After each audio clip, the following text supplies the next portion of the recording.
January. 19 people were killed. Steve Futterman has more. The lawsuit puts the blame directly on Southern California Edison for both the Eaton fire and a fire east of LA in 2022. The big message today is that Edison is responsible. The acting U.S. attorney in Los Angeles, Phyllis Saley, says Edison failed to safely maintain its equipment. In the case of the Eaton fire, it's believed sparks from a transmitter triggered the blaze. So far, Edison has acknowledged only that its equipment may have been involved. For NPR News, I'm Steve Futterman in Los Angeles. On Wall Street, the Dow's up about 20 points now.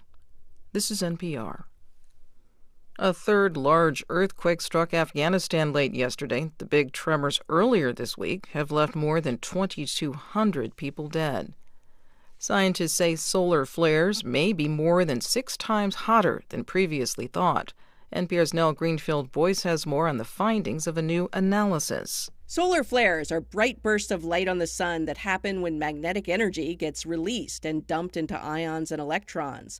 Alexander Russell is with the University of St. Andrews. He says in the past, telescopes have measured the temperature of just the electrons. And we've kind of just assumed, well, the ion temperature would be the same as the electron temperature. But new research suggests that ions get heated up a lot more strongly. And when that's taken into account, their calculations in Astrophysical Journal letters show that solar flares could be as hot as 180 million degrees Fahrenheit. Better understanding of solar flares and related phenomena could help protect satellites and even astronauts from harmful particles and radiation. Nell Greenfield-Boyce, NPR News. Civil rights activist Joseph McNeil has died, according to his family. He was 83. In 1960, McNeil and 3 fellow students at North Carolina A&T led the famous sit-in at the Woolworth's lunch counter in Greensboro. McNeil and his fellow activists were soon joined by hundreds of others. The Greensboro lunch counter was desegregated 6 months later. McNeil later joined the Air Force. He flew combat missions in Vietnam. He retired from the service as a major general. I'm Corva Coleman, NPR News. Support for NPR comes from NPR stations. Other contributors include Americans United for Separation of Church and State. Since 1946, AU has supported the First Amendment right of freedom of religion. More at au.org.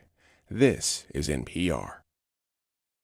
The nation's Support for MPB comes from the Community Foundation for Mississippi, connecting donors, communities, and nonprofits to make lasting changes for Mississippi for good forever. More information at formississippi.org. Richness and variety of American culture, nonstop music and dance, folk activities, hands-on. The information presented on this program is meant to provide general information about the best of topics. America, the best of Mississippi, all free. We'll see you in November. More at nationalfolkfestival.com. Everlasting, the Legacy Podcast, is the official companion podcast to the upcoming MPB original documentary, focusing on the life of Medgar Evers. The companion podcast, hosted by me, Rita Brent, will feature in-depth conversations, extended interviews, and exclusive archive footage not shown in the documentary. Everlasting, the Legacy Podcast, video and audio episodes premiere September 18th. Find it on mpbonline.org or wherever you get your podcasts. MPB, your stories, our mission.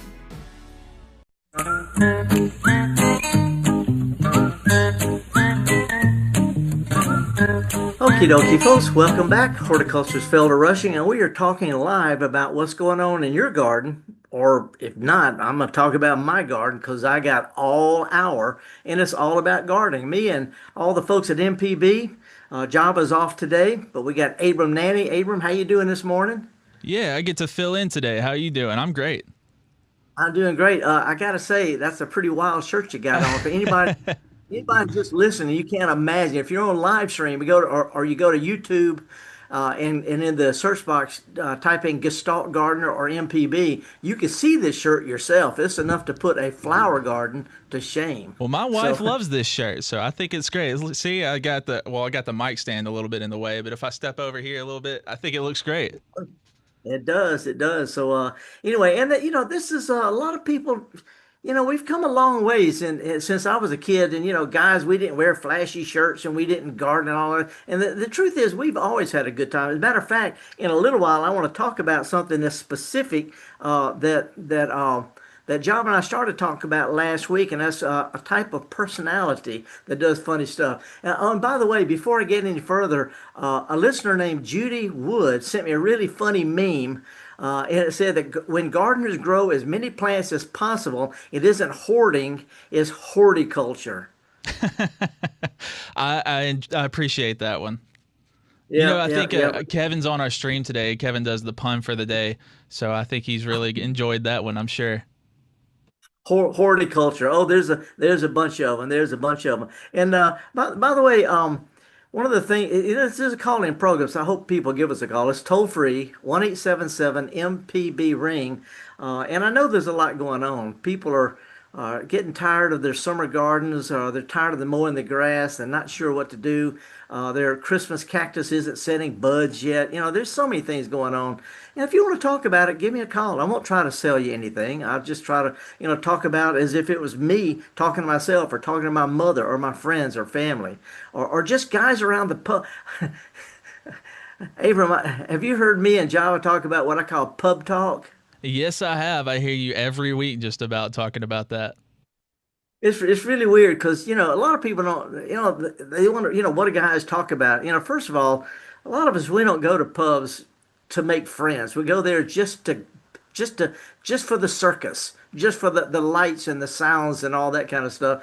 As a matter of fact, I could be talking to a guy I've been talking to for 10 years.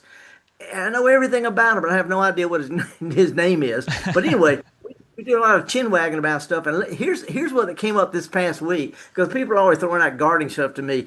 This guy said, when life gives you lemons, make lemonade. That's what somebody said. And then somebody else said, except lemons aren't natural. So I had to Google it, Abram. And I come to find out, fruits are produced by plants for animals to eat and spread the seeds around, right? So why are lemons so sour? Why would nature make something nothing wants to eat? Well, here's the truth, and this is the stupid thing, but it's so Gestalt, it's so Think Radio. A lemon is not a naturally occurring fruit. Lemon doesn't occur in nature. It's a human-created hybrid between a citron and a sour orange. And the sour orange itself is a cross between a pomelo and a mandarin. In other words, a lemon is not the product of evolution, but selective breeding. So this guy says, so in other words, when life doesn't give you lemons, you have to invent them yourself. Yeah, I mean, like, it's why would anyone want the lemon in the first place? Like, it adds flavor to certain things, but other times it's just like by itself. I wouldn't appreciate it by itself. Well, there's nothing funnier than giving an infant his first bite of a lemon. Take a picture of it. That's always something. Anyway, we're going to be talking about all sorts of stuff. If anybody wants to give us a call, I'm ready to talk about lawn care because it's the time. It's the time to talk about it.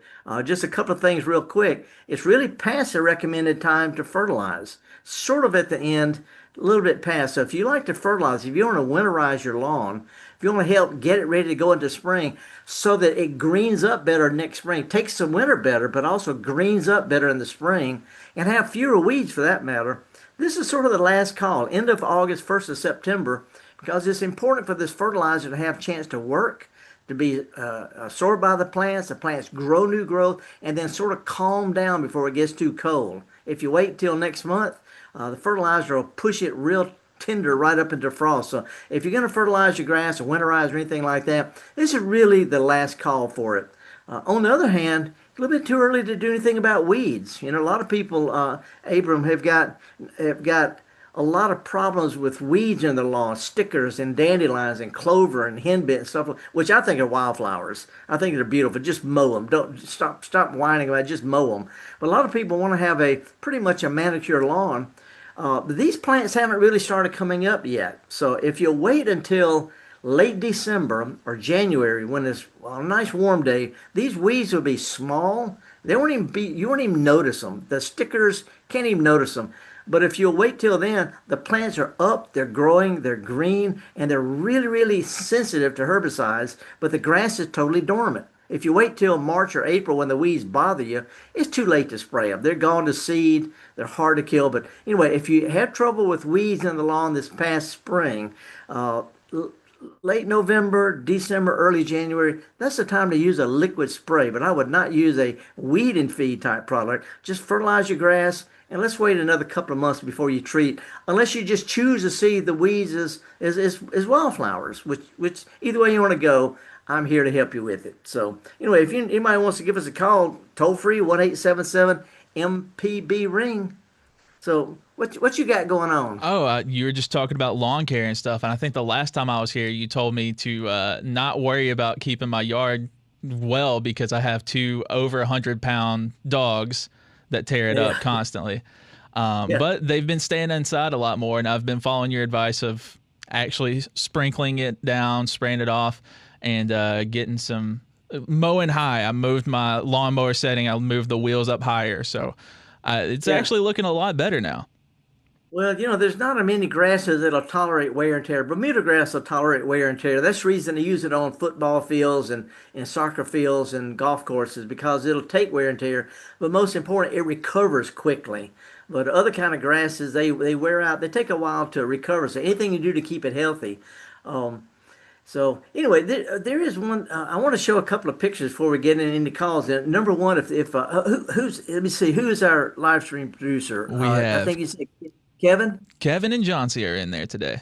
Okay, all righty. Well, they'll throw up picture number one. Those of you here on live stream can see this. If you're not, sometime check this out. I know if you're listening live, that's great. But anytime, 24/7, if you want to go to YouTube and type in Gestalt Gardener or Mississippi Public Broadcasting, you can see this in the pictures. Anyway, this is a selection of my succulents that I grow. And they're really, really trendy. People have been growing these forever.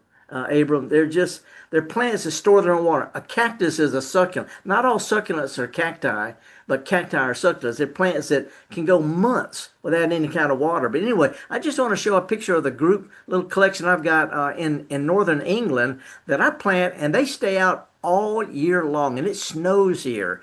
It gets dry in the summertime, but these are some of the examples of the kind of plants that are colorful, they're interesting, they got foliage, they got interesting flowers, but just a huge variety that will grow outside in Mississippi with no care at all. These will grow in an urn in a cemetery.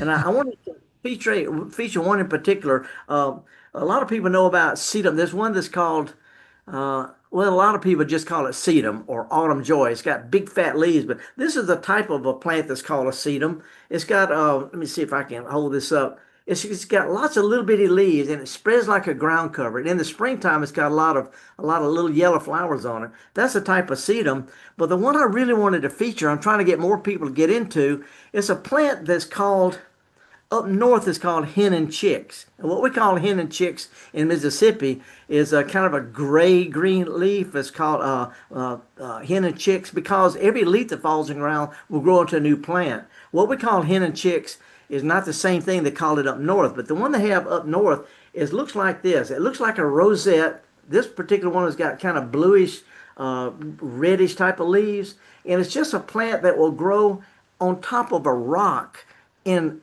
Ohio. I've seen it outdoors in cemeteries in Michigan. But this kind of plant, the original plant grows, but I don't know if you can see around the edge all these little small plants at the base of it. Let me show you what I've been doing. As the plant grows, it sends out what they call pups. And here's some that I'm actually rooting. Look at there. That's a really nice succulent. Like that looks awesome. Well, every one of these are going to get as big as my fist, and they send out little pups too. But the reason I want to mention this is called sempervivum. It's a forever leaf is what it's called. These plants will grow outdoors with zero care. They resent all the rain we get. If you put them in a pretty good well-drained soil or in a small shallow dish and put them out there, they will grow through the hottest summer. They'll grow through the coldest winter, and they always send out these little pups. But anyway, sempervivum is what the northerners call hen and chicks. It's just a great plant to put in a pot, like on a patio, or maybe on you've got a table outside, or a rock garden, and they give you something interesting year round. And I've really been pushing these because a lot of people have trouble keeping up with watering plants. Well, these plants, they resent water. They will grow on 10 inches of rainfall a year. As a matter of fact, you have to keep from watering them. But I've got a whole bunch of them in Mississippi. I grow a bunch of them in England, and a lot of them they're just terrific plants. Succulents are sort of a trendy, old-fashioned, but real trendy thing. As a matter of fact, Abram, I belong to the British Cactus and Succulent Society. Of course you do. Of course you do. But at the same time, I'm not about what do they do in England. I'm about what do we do in Mississippi. And if anybody's interested in this, if you're interested in learning more about the type of succulents and cacti that will grow outside, that incredible variety, email me. I've got a little free publication I email to people. It's about hardy cactus and succulents that do well from outdoors in Memphis and Oklahoma City on the Gulf Coast. But it's a really good little publication with the list and pictures of the kind of succulents and cacti that are perfectly hardy outdoors all year in Mississippi and even up into Tennessee and Oklahoma. So, and I'm not sure the best way. I guess they could email me, garden@mpbonline.org. Absolutely, they can. Okay, but you can also go to my blog, felderrushing.blog, and it's got a little thing that says email me, but felderrushing.blog or garden@mpbonline.org. So anyway, that's my little show and tell for today. Well, there's some nice stuff. We got a few comments on the live stream. The Jade has said cute little pups about your succulent that you just showed. But we also have Pamela. Good morning to Pamela from Harleston. Good morning to Margie from Harperville. And Ruth has a question. Ruth from Maben here. Is it too early to prune my muscadines, which I do every year, but usually in October or November? Thanks for the advice. Okay. It's a good idea. Actually, and keep in mind, I was raised with muscadine. I've been growing muscadine since the 1970s, to give you an idea. It's best to prune them in the wintertime. I would wait until after they drop the leaves, after we've had a frost or two. So late December, January, February, that's the best time to prune muscadines. They're less likely to drip sap. It doesn't hurt them to drip sap, but sometimes they'll spurt. So the best time would be, and when they're completely dormant in the wintertime, as long as the leaves are on there, they're sending energy back to the plant. Once they turn, muscadines have a kind of a golden yellow fall color. Once they drop their leaves, you can prune them then, but I think it's a good winter day activity. That'd be best. All right. Well, Ruth, I hope that helps. Felder, we're a little bit slow on the phones today. We got a couple questions and comments into chat, but why don't we take our first break coming up in a second? Okay, let's do that. And folks, while we're listening to the out theme, keep in mind this is a live program, and I'm really, really happy to talk with you about anything that's going on in your garden. And if you've got a question about something like growing garlic, I'll be glad to help you. So anyway, me and Abram, the folks at MPB, we welcome you to listen, just to chat. Give us a call. We'll be right back with more here on the Gestalt Gardener, Mississippi Public Broadcasting, right after this.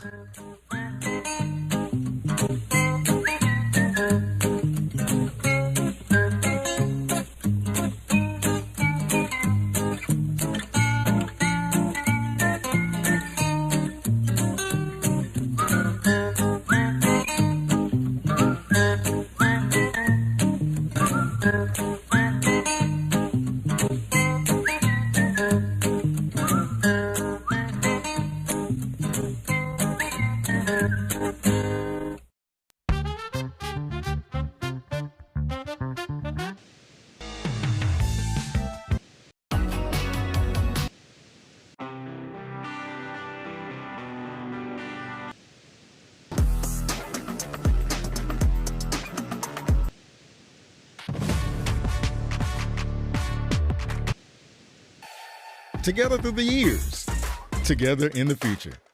MPB, your stories, our mission. Every parent wants their child to grow, to explore, and to dream big. At MPB, we're proud to support families and teachers across Mississippi with trusted educational programming and resources that inspire learning and spark imagination. From PBS Kids favorites to digital tools and early learning support, MPB is here for young minds, engaged classrooms, and families who believe in the power of learning at every age. Empowering families, inspiring learners. MPB, your stories, our mission. The nation's longest-running traveling celebration of traditional arts, the National Folk Festival comes to downtown Jackson for the first time, November 7th through the 9th. A fun-filled weekend for the entire family, exploring roots, richness, and variety of American culture. Non-stop music and dance, folk life demonstrations, hands-on children's activities, signature Southern foods, crafts, and more showcasing the best of America, the best of Mississippi, all free. We'll see you in November. More at nationalfolkfestival.com.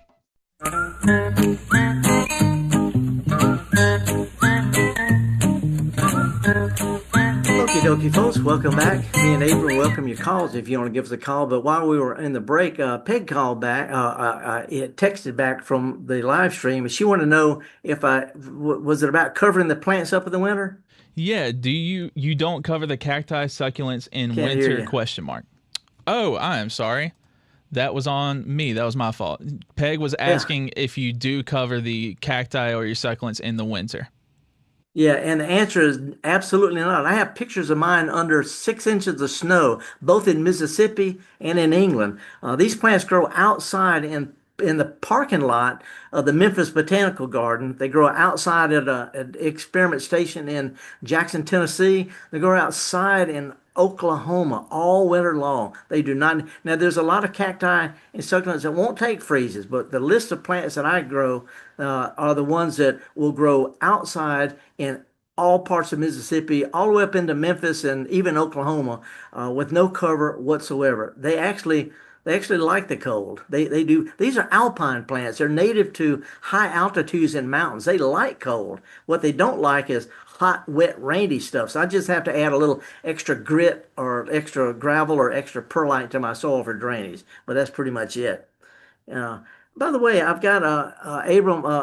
When I was at a garden center last week, sort of battening down my hatches here, and I got 2 pictures I'd like to show, just to give people an idea of how our values different. One is picture number 3. It's a picture of a price tag of a plant called hydrangea. Everybody loves hydrangeas. I just want to let you know that they got full-size blooming hydrangeas for £3.99. That's like $5 for a full-size blooming size hydrangea. So because they're a dime a dozen here. But what they have a hard time getting are really exotic plants like picture number 4, nandinas, old-fashioned nandinas that we're just sick of because they're so easy to grow. Here's one, and they're selling it for, let me see if I can see £35.99. That's over $40 for a nandina because you're considered so exotic. See, so we grow a lot of really cool plants that they pay good money for, and we struggle with plants that are just real cheap there. But the last picture, the next one I want to show, is a type of plant called Helenium. The Latin name is Helenium. We call them sneeze weeds because they look like they make you sneeze. It's called bitterweed because if it grows in a pasture, it'll turn cow's milk bitter. But Helenium is a native North American plant. It's sort of like between marigolds and zinnias and cosmos. They come in pinks and reds and yellows and oranges and just blazing colors. They're incredible plant. They're native to North America, and what they need the most is just hot, dry, miserable conditions like you see along the roadside. So we see a lot of this right along the interstates and the roads in Mississippi right now, growing in the gravel. Look like little bouquets of yellow flowers. It's called sneezeweed or bitterweed, which is a terrible name because it'll make you sneeze and only bitter if you eat them, so don't. But heleniums are incredibly popular plants all over Europe, but they're native to North America. We just don't grow them because nobody sells them because they don't look like much in a pot. So that's what I'm doing when I'm over here. I'm looking for things that do well for us that sometimes we just overlook. And so heleniums, the sneezeweeds, incredible variety, incredible. Purple coneflowers, they have so many different colors of those. Our different kinds of goldenrods. These are the kind of plants that we could be enjoying more if we just stopped calling them weed.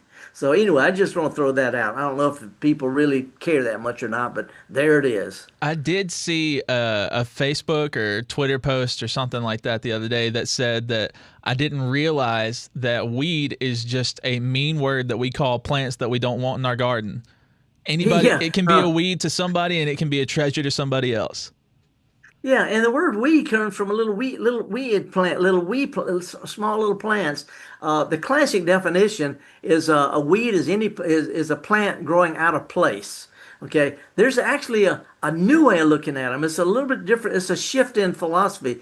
And I heard this from a professor from Oklahoma. He said a weed is any plant having to deal with an unhappy human. So it's really on us. Yeah, we think of an oak tree as a beautiful shade tree with wildlife in it, but if it grows in a crack of a sidewalk, it's a weed. We think of a rose as a beautiful plant, but if it grows up in the middle of a cornfield, it's got to go. So weed is a matter of perspective. If it's not bothering you, it's not a weed. A weed is something that causes problems, and most of these don't cause problems. They're actually good for pollinators. So anyway, one of the things I also want to throw out is something that a lot of people really need to think about doing right now, that we're kind of behind on this. You go to California, you go to New England, go to Europe, go to Japan, any place where people have been gardening for a long time, they learn to predict that we're going to have certain problems with insects. Even in the fall, things like broccoli and collards and cauliflower and kale. There's a little white moth that lays eggs on these, and it hatches into a little green worm. They're called cabbage worms. And there's several different kinds, but they completely devastate what we call the cold crops, broccoli and cabbage and kale and stuff. And instead of spraying for them, what they do, and I have a picture of this, picture number 6, they use insect netting. If you got a raised bed, it is so easy to put some little stakes around it and put a little plastic pot over the top of the stake to make it, not where it's sharp, and drape some of the insect netting right over the whole thing. It keeps the moths and the big bugs out. So it's not going to keep out little things, but weed cloth, weed netting, insect netting, they're so easy to use. You can use them over and over and over. You get them at garden centers. You can get them online. Amazon has them just real cheap. But insect netting is a routine thing in gardens worldwide. Just a lot of people in Mississippi don't do it. We just moan and groan about the bugs and then use a bunch of insecticides. So anyway, think about just using an insect netting, draping it over some sticks that got something on the top like a bottle or a plastic or a cork or anything to keep it from the stick from poking a hole in the netting. It's real easy to do, and it works. It works better than insecticides. I just want to throw that out. Well, how much of that insect netting was actually there? Because it looked like you only got a snap of just a small segment of it. Like, how many feet was it covering? Well, it usually comes in rolls. The rolls can be like 20 feet long or so, and they can be anywhere from 6 to 8 feet wide. You get them in different sizes. A lot of times they're just big enough to drape over, like let's say a raised bed is 4 feet wide.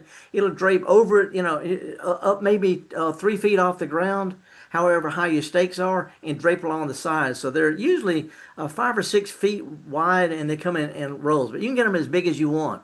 So anyway, and there's different kinds. There's different shapes and sizes, but they're all lightweight. They let sunshine in, let rain in. They just keep the bugs out. It's just something that a lot of people don't want to fool with because Papaw didn't do it. Papaw didn't do it because he couldn't afford it, and they didn't have it anyway. But this is something for smart gardeners to use. Insect netting will keep a lot of problems out of the garden. So that's good. That's good. Now, Felder, it looks like we finally have some callers coming in. Not that we didn't have people trying earlier. It looks like we had a few troubles with the phones earlier, but we do have Mary in Fernwood who has a question about a ring in her yard. Mary, what's going on? Hey, Mary. Hi. How are you this morning? I'm good. What you got going on? What's up with your yard? Well, day before yesterday, I was getting ready to take the trash out, and I saw white objects in the yard, and it looked like a perfect ring. Well, I thought maybe it was some sort of trash, so I was ready to pick it up. Long story short, got closer, and it was mushrooms. Almost perfect circle, and I had never seen it before, but my brother says they exist. He knew about it, but I didn't know anything about it. So, so that day they were small, but yesterday they looked bigger. So I wanted to know more about it. Okay, and first of all, this is something that is more common than people realize. people like me, we notice things. I see it more than other people do because I'm always looking. These mushrooms that pop up out in the yard, they're feeding on decaying organic matter, old leaves, dead grass stems. They're not hurting anything. And it's a fungus, and it starts in one spot, and then as it grows, it spreads outward a foot or two a year, sort of like a ripple. If you throw a pebble in a pond, it makes ripples that go out in a circle. That's the way this grows. It grows out from where it starts, and every year the circle gets a little bit wider, and you can get grass grow back on the inside of it. It's not going to kill your grass, but it'll be a circle, or sometimes it's just part of a circle. It'll just be a curve. But as it grows outward, when the weather's right, we're talking about weather like we have right now in the spring and the fall, we have cool, wet nights and warm days. They're happy, and they do their version of a flower. That's what a mushroom is. It's sort of a fungus version of a flower. And so they pop up overnight. And by the way, it's called a fairy ring because people say that's where the fairies were partying the night before. So what you got is that up, and I found that much out, but I was wondering if there was certain conditions, that made them grow more than others. No, they grow well. They grow in the woods. They grow in all sorts of places, but they're most obvious in the lawn because the lawn is undisturbed and it grows outward without any interruption. So next year it'll be back, but it'll be a foot or two or three wider, and you can grow grass back on the middle of it. And what you can do, because there's no control for it, there are no fungicides that will control a fairy ring. It's just admire it. Look forward to it. It's sort of entertaining. And year after year after year, it grows further, and it eventually grow on off your lawn. Now, some of those mushrooms are edible. Most of them are poisonous. So if you're worried about dogs or kids or something like that, and if you don't feel like just admiring them, you go ahead and just kick them over. They're just temporary, happy mushrooms from a real common fungus called fairy ring. I think they're kind of cool. Thank you. They are cool. Okay. You could probably spray paint them if you want to. I'm just saying. Okay. Or get you a little concrete gnome or some fairies to put out there like they're having a tea party. Send me a picture. How long do they normally last if you leave them alone? How long would they just sit there? A mushroom is mostly air and water. They'll come up for a day or two or three, and then they'll fade pretty quickly. So they're not going to be out there more than 2 or 3 or 4 days before they shrivel up and disappear. They're real. They're just temporary things. It's just sort of like a flower. They pop up, they do their thing, spread the spores, and then they're gone. But if you got a little gnome or a fairy or something, take a picture of it and send it to me. Okay, I will. Okay, we appreciate your call. Thank you. I really like the name of that. What a charming name for a fungus. It's a fairy ring. Yeah, I'm seeing several people are posting on Mississippi Gardening on the Facebook page, and I actually see it. I took a picture 3 months ago in my neighborhood of a neighbor who's got one in her lawn, and when it doesn't have the mushrooms, a lot of times it'll be a dark green circle, a dark green ring, and I mean I can spot it from half a block away. I said in the fall there's going to be a bunch of mushrooms out there, but it's just little circles, and again it doesn't really hurt the grass. But it bothers some people. All right. Now, Felder, we do have a couple more phone calls before we go to a break. I think Marissa's our phone screener today. And she put the description for this one as some French word from Mikey in Mobile. Okay, Mikey, what you got? What you got, lady? I'm probably mispronouncing it, but it's what I was taught in art history, okay? Trompe l'oeil. Fool the eye. Is what I was taught it means, right? Yeah. Okay. And y'all have taught me something a lot about that, let's face it. But one thing that I experimented with, successfully I might add, this recent season is fabric flowers. Fabric flowers that you can buy very inexpensively and use to have fun with. For instance, the one that I've had the most fun with is I bought a $1 little strand of, arching things with purple petals on it. And I've incorporated into my, the places where I wanted my, the ones that are rooting in the blue bottles. and the ones that are also growing, the purple passion, or whatever you call them, Moses in a boat, some people call them. Yeah, passiflora. It's the same kind of a, this one is the same colors and stuff. So it's just been a joy. The other one I've experimented with is some white flowers, and I'm just getting into that because I've got some feathery-looking things that a lot of people in this neighborhood call weeds, but a lot of people in this neighborhood don't have much imagination about gardening, and it's not their yard. I'm paying it, for it. There you go. But the most important point that I want to make is that the fabric flowers, I've used them for other things in theater productions, shall we say, because, it's dry and it's indoors. What surprised me most about this is that I could use these things outside. I can cut them different ways. I can mount them different ways. I can string them different ways and use them. And the rain, even in Mobile, has not damaged them. They hold up. Yeah, I was just trying to find a picture that I showed last week with Java. I was in Manchester, England, for here we go, and I'm just gonna have to hold this up. I know that this is not right. If you're not on live stream, you can't see this. I'm just gonna hold this up. Oops. Yeah, we see it right there. That's good. It's close enough. It's a two-story pub that is completely covered with giant flowers. They're all artificial, but they're weatherproof, but it's completely covered with flowers. There's zero problem with using artificial flowers in the garden. Some people think it's cheating. I think putting on mascara is cheating. Lipstick is cheating. Earrings, that's cheating. Okay? It's just accessorizing. And you go to a place like Hobby Lobby, they have some of the most realistic flowers I've ever seen. And I actually use a couple of them in my garden where the real plant that I want to grow won't grow very well. So if synthetic flowers, I'm okay with that as long as they're not too garish. What am I saying? If you want to go for garish, you go for it. But anyway, I appreciate that call, Mikey. Thanks a whole bunch. Home theater. Okay. Yep, that's right. That's right. It's just showbiz. That's all. That's all it is. So, Abram, we got another caller. We need to do a tune or what? We do have another caller, but I think we should go to our tune first. Okay. Well, this tune I chose today, folks on the live stream, you not be able to on the podcast, you can't hear it because of copyright and all like that. But this is from The Wizard of Oz. It's the tune called If I Only Had a Brain, except this one's with a twist.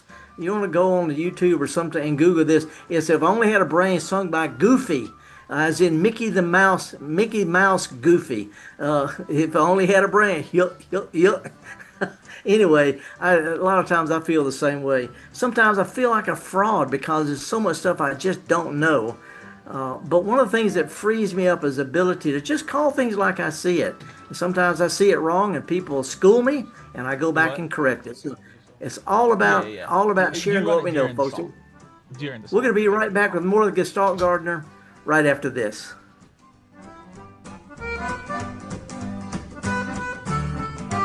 When the weather turns severe, when breaking news affects your family, when Mississippi needs answers, MPB is there.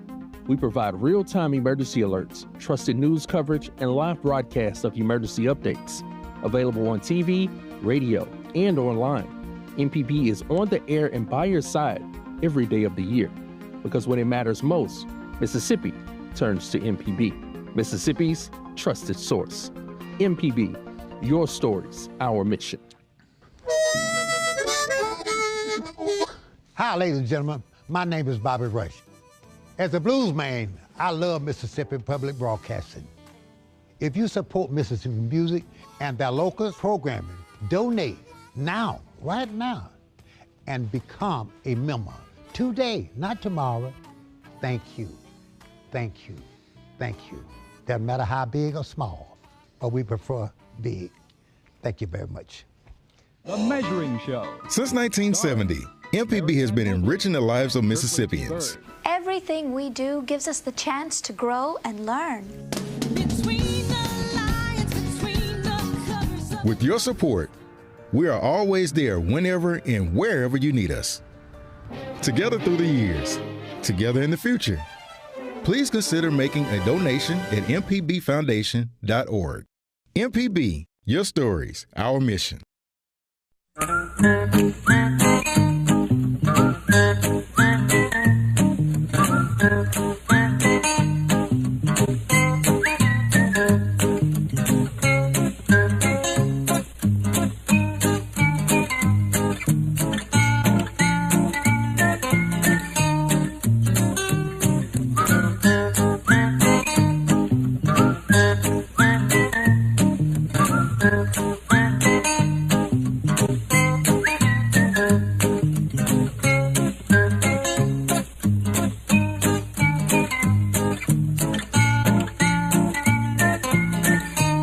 Folks, welcome back. Horticulturalist Felder Rushing, Abram Nanny, and all the other folks at MPB. We welcome you. And by the way, Abram, I just emailed you a picture. I don't know if you've got time to forward it to the other guys, but I found the picture of that pub that's covered with fake flowers. It's quite nice. Very, very tasty.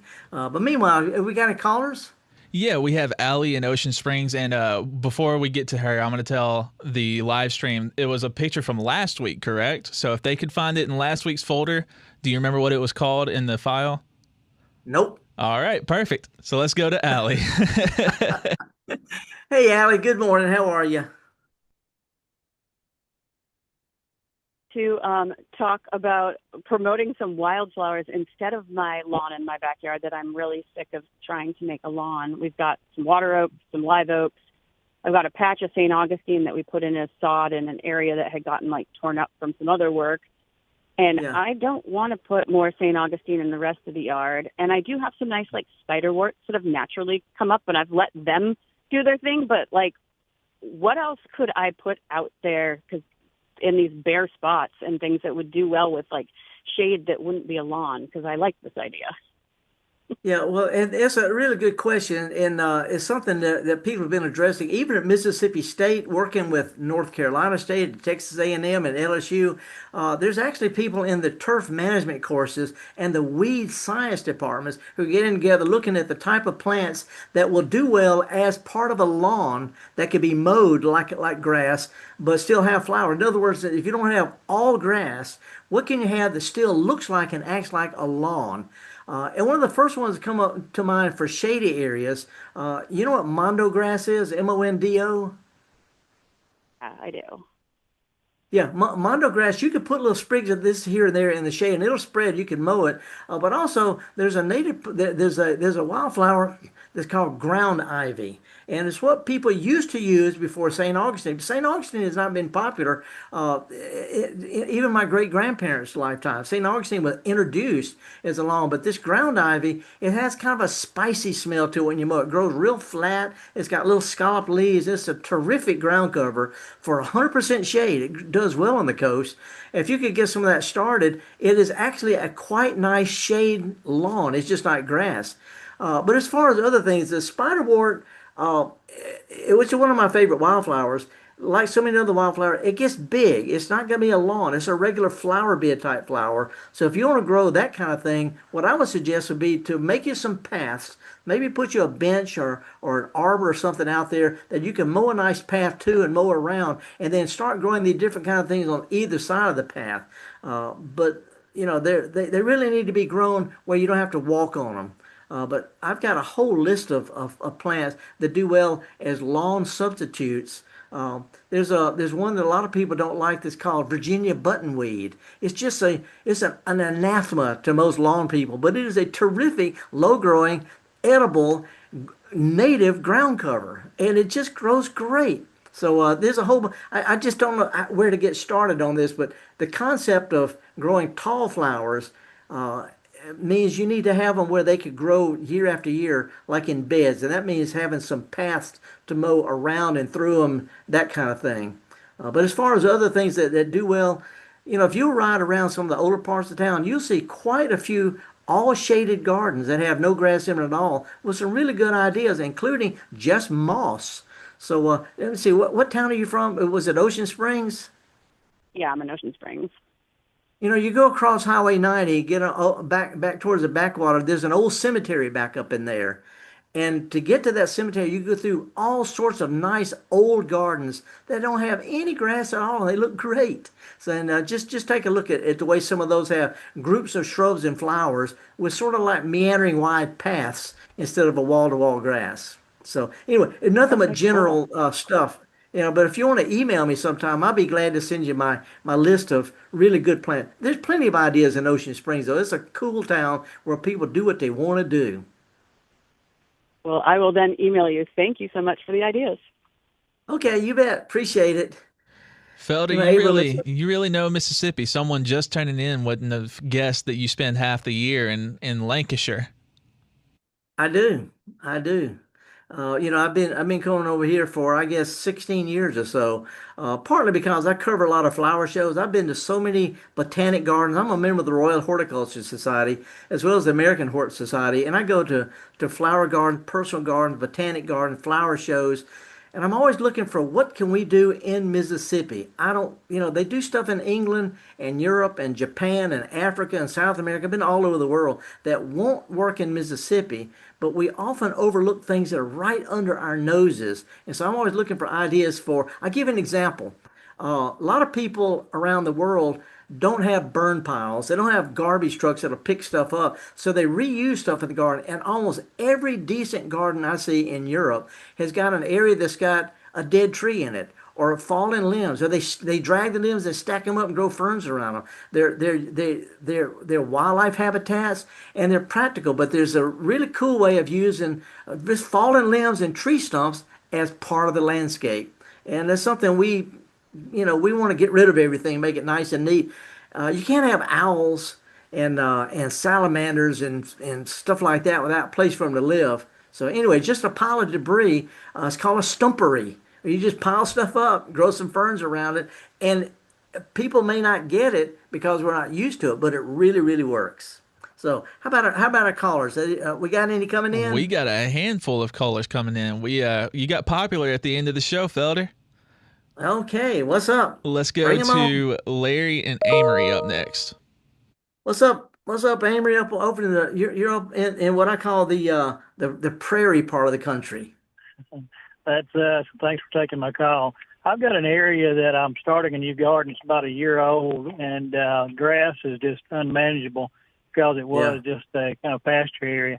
And I was thinking of solarizing. So how do I do that? I've heard of covering it with plastic and leaving it for a month or two. I wanted to know how long and what should I do? Well, first of all, solarizing is a good idea, but it's really hard to pull off. I'm really familiar with it. The idea is to work the ground up, and when it's moist, if it's not moist, water it, then cover it with clear plastic, so the sun shines through it. It overheats the moisture in the soil, and it turns into steam. It steams weeds and weed seeds and stuff like that. It only takes 2 or 3 weeks or so here in Mississippi get it so hot, but the idea is to cover it with clear plastic when it's moist and let the sun shine through it. It's sort of like leaving a Snickers bar on a dashboard of a car with the windows rolled up. You get the idea there. But it does take a long time. Here's a bad problem. A lot of those weed seeds are deep and they'll keep coming back. So this is only a temporary fix. To me, it'd be better if you could break your garden up into 2 or 3 smaller gardens and treat each one as an individual garden, sort of rotate your gardens around from plot to plot, and then use mulch. You can go over the wintertime, you can plant crimson clover that'll smother a lot of weeds and turn it into your dirt to improve your soil. You can use mulches, you can use cardboard, stuff like that. But in the long run, I think mulches and cover crops in the winter and just regular cultivating is a whole lot better than temporary things like solarizing. Solarizing, it works, but it's strictly temporary. You got to do it again. Okay. So One other question. Not trying to be. Yeah, go ahead. And I'm not trying to be negative here. I just real practice. Solarizing works if you use clear plastic and the ground is moist. Works better in the summertime when it's hot, but it's just temporary. That's all. Think about growing some crimson clover in the wintertime. Sow some out next month, and then next spring just cut it down, and you've got a ready-made mulch right there. Right. I've got access to a lot of sawdust, hardwood sawdust. How long should it break down before I put it in the garden? But you can use it on top of the ground, right off the bat. But you need to give it 6 months, a year, something like that, to break down before you dig it into your dirt. So I would use it as a mulch on top of the ground, and then the next time you plant, just turn it in, and then use some more as a mulch. Great. Thanks for your help. If you want to.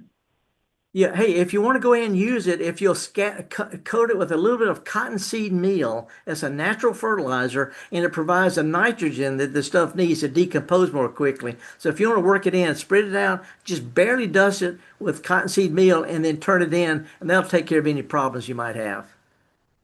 Good deal. Thanks again. Have a great day. Okay, appreciate it. What's up? All right, let's go to JT in Meadville. JT, what's going on? Man, good morning. How are y'all doing? Well, doing good. Doing good. About the prices of plants and things, and I remember been about 25 years ago, somewhere in the late 90s, and my father went alongside the road and set out some crepe myrtles that he had transplanted, and he kept them far enough apart. He went back in the woods and he dug up yew ponds and put them in between each crepe myrtle, all out of the woods, and hauled water from the pond to keep them going that first year. And that next spring, we went up to Jackson. They used to have the garden thing in the spring over at the Trading Mart.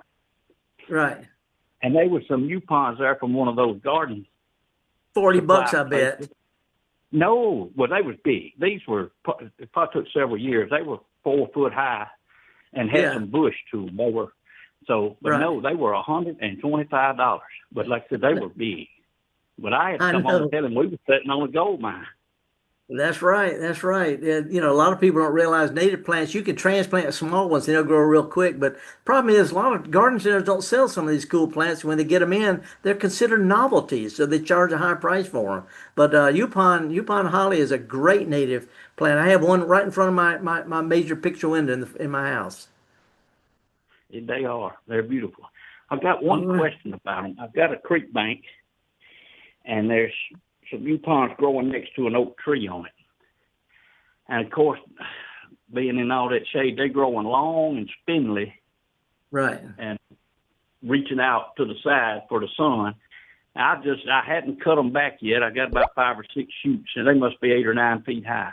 And just barely leave just one shoot on each. If I cut them back, will they bush out there? They will, and they'll bush out right where you make the cut. It doesn't matter if it's a foot tall or 3 feet tall or 5 foot. Wherever you make the cut, the new growth comes out there. So you might want to cut them at different heights instead of just straight across. And by the way, it's a little bit late for doing that. You can get away with it if you do it right now, but we're just past the end of the recommended time for hard pruning. You can also do this in the winter next spring, and they'll have plenty of time to bush out and grow all year. And you can snip the tips off the new growth, and it will bush out. But wherever you make the cut, that's where it branches, to cut them at different heights. And either get right on it, and I know it's hot and humid, or else let's wait till winter or spring. If you put it off much longer, the new growth might freeze in the wintertime. So either get it done or wait till winter. Good. Yeah, wait sounds good. I appreciate that. Thank you. All righty. Appreciate your call. Thank you so much. Well, Felder, I don't think we have enough time to go to our final phone call. So if Rebecca, you could email us at garden@mpbonline.org. We'll get to you that way. Or felderrushing.blog, right? Yeah, I guess I was sort of dragging these conversations out, wasn't I? No. You're doing a great job. Well, what I'm going to talk about, I didn't get a chance to get around to it today, but next week we're going to talk about these great big spiders are out there, the big green and yellow, yellow and black garden spider as big as your hand, and also one that's called banana spider, and it's out there too. They get really active in September, October, so if you're walking in the woods, carry a stick. They won't bite you, but they make me squeal like a little girl. But great big garden spiders are among the best critters you can have in the garden. So we're going to talk about those next week. So meanwhile, and one last comment from the live stream that I saw. Good morning. Just a note. This is from Jeanette, who says, "Let's not spray paint our fungi. So much of our wildlife eat the fleshy portion of the mushrooms, like deer, squirrel, turkey, turtles, birds, and mammals." You know what? I stand corrected on that because they're absolutely correct. I stand corrected. Some of my little whimsy is not good for wildlife, and I take it back. I have zero problems learning new stuff. That's a great tip. Thank you. I love egg on my face. It's perfect Anyway, for you. Yeah, we got a lot of stuff going on, and right now it's time to plant things like lettuces and cabbages and cauliflowers, and get you some insect netting. But it's time to plant fall stuff. Don't wait till fall. Plant for fall, and we're gonna be back here on the Gestalt Gardener with more of whatever you want to talk about. I can't see what that was. You just thanks. Time to go. Theme. Bye. We got the theme going. I'm going to be back in the studio next week. I promise we'll be able to communicate a little bit better. Anyway, folks, thank you for calling. Thank you for tuning in. Share what you can with other people. If you get a chance, go to a farmer's market or go to a garden center. Take a kid with you and show them how to do what we do best. We love to share what we grow. We love to share what we know. We like to help each other without getting offended by it. But if you get a chance to show somebody else how to get dirty, you're a hero in my book. We'll be back with more of this, same time, same place next week. Thank y'all.